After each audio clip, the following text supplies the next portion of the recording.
So, hello guys, what's up? It's me again, si Mima Alicia nyo, at nagbabalik ulit para sa ating panibagong video. So, eto na nga, mga minamahal. Mukhang naiwan po sa ere. Mukhang kinalimutan ng 32 million voters.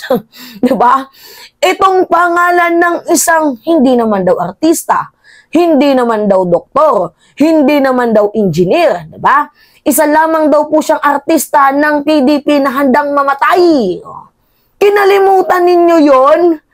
Ha? Kinalimutan ninyo yung isang artistang handang mamatay diyan sa PDP? O bakit? Ano ba yung nangyari, mga minamahal? Naglabas po kasi ang SWS at Pulse Asia. So, naglabas sila ng survey nila. Yung 10 na inendorso ni President, yung 12 na inendorso ni PBBM, ang 10 pasok sa SWS. Yung 2 lang ang hindi. Yung punto natin dito, mga minamahal, is, nasaan si Philip? Bakit hindi napasama si Philip? Diba? Mga minamahal, akala ko ba ang dami ng ang daming voters itong si Sara, kasi sabi nila 32 million daw. Eh dapat kung 32 million, dapat kumpleto rekado yung nandiyan sa PDP. 'Di ba? At beside, kung 32 million yung voters ni Sara Duterte na totoong bumoto sa kanya, kasi feeling ko yung iba doon, mga minamahal, sa 32 million is mga bumoto lang nang dahil sa tandem nila ni PBBM, just like me. Binoto ko si Sara nang dahil kay Marcos. Kung hindi dahil kay Marcos, hindi ko buboto si Sara. Di ba, mga minamahal? Sinabi ko na yan sa inyo. Kasi magsusoto talaga ako. Di ba? So ngayon nga po, yung punto natin dito, kung 32 million yung voters ni Sara Duterte, bakit hindi malakas si Glenn Chong? Bakit hindi malakas si Vic Rodriguez? Di ba sila na yung naunang nagsabi na tatakbo sila? Eh bakit hindi po sila malakas? Bakit hindi po sila natin makita sa mga survey? Kasi kung malakas yan, mga minamahal, pinursyo na nila yan. Hindi nila pinursyo kasi mahina yung laban nila. So ngayon nga po, eto. Sino nga ba? O kasabay ng pagsisimula ng filing of Certificate of Candidacy or COC, inilabas ng Social Weather Station at Pulse Asia ang resulta ng kanilang senatorial preference survey. Batay sa SWS survey noong Marso at Setyembre, 13 na pangalan ang may tsansang makapasok sa Magic 12, kung saan nangunguna sina CIS Representative Erwin Tulfo at dating Senador Tito Soto. Mga minamahal, sa totoo lang, ang lakas talaga ni Erwin.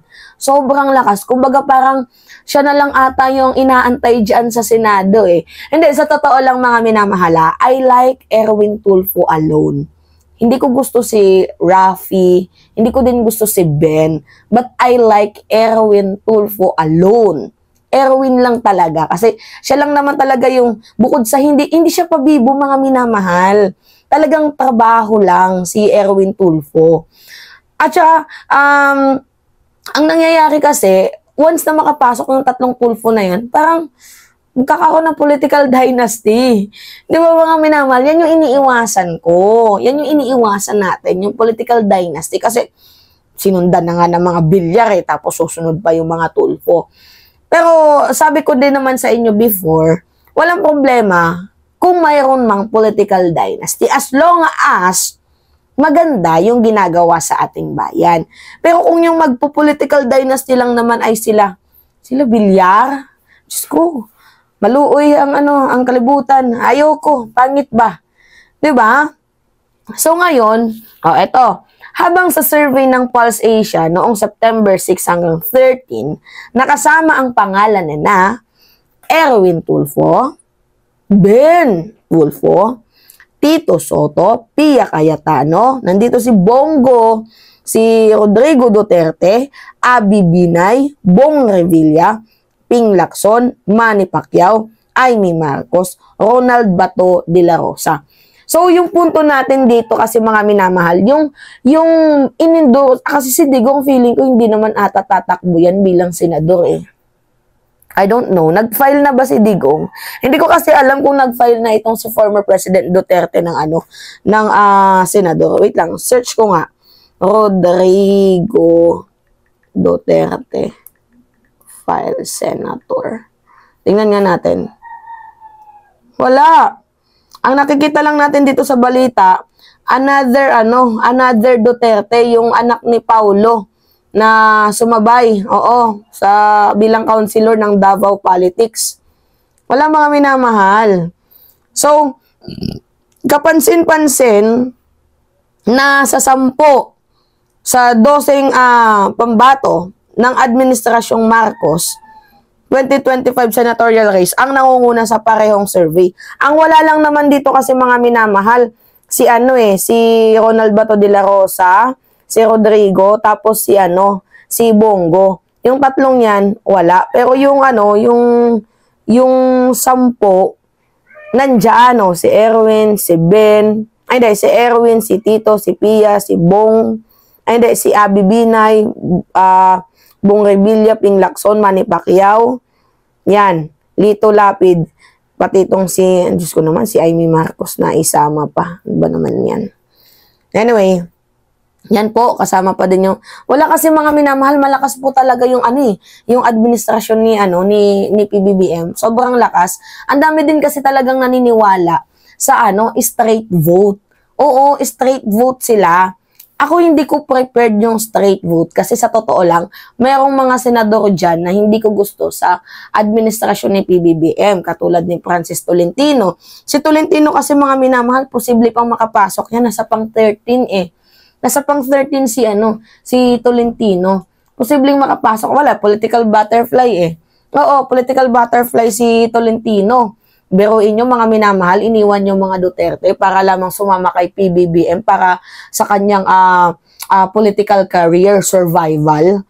Walang paninindigan yan. Noon nga iniwan niya si Pinoy, o iniwan niya din si Duterte. Ngayon, si PBBM, after din yan, iiwan din yan mga minamahal. Iiwan din yan. At saka yung mga nandito sa Magic 12, na posibleng manalo, Diyos ko, ang iba masakit talaga sa ulo.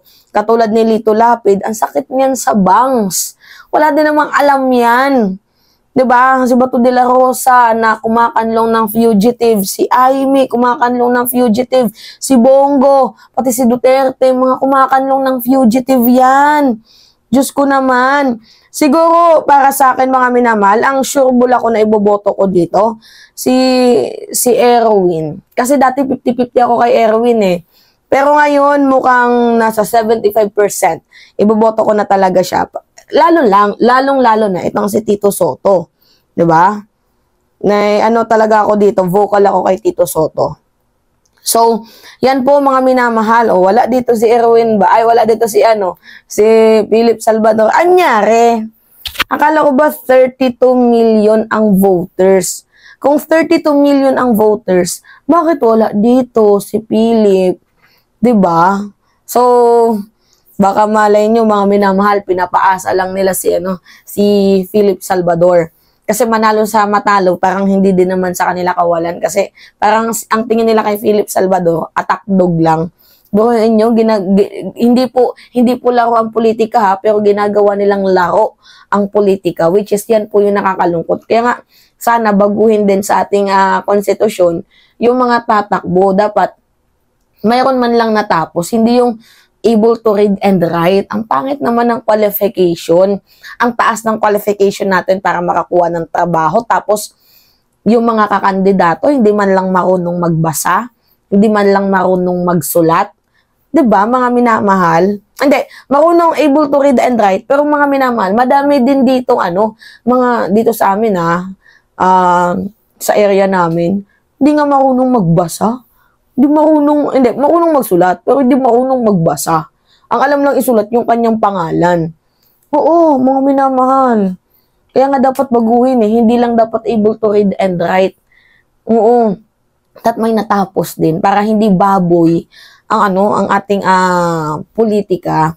Tapos hindi Dapat yung may, ano talaga, yung may alam, may field sa politics. Ang iba kasi, trip lang tumakbo. May mga artistang trip lang tumakbo. 'Di ba? So, yun po. Anyway, it's me again, si Mima Alicia nyo, at nagbabalik ulit para sa ating panibagong video.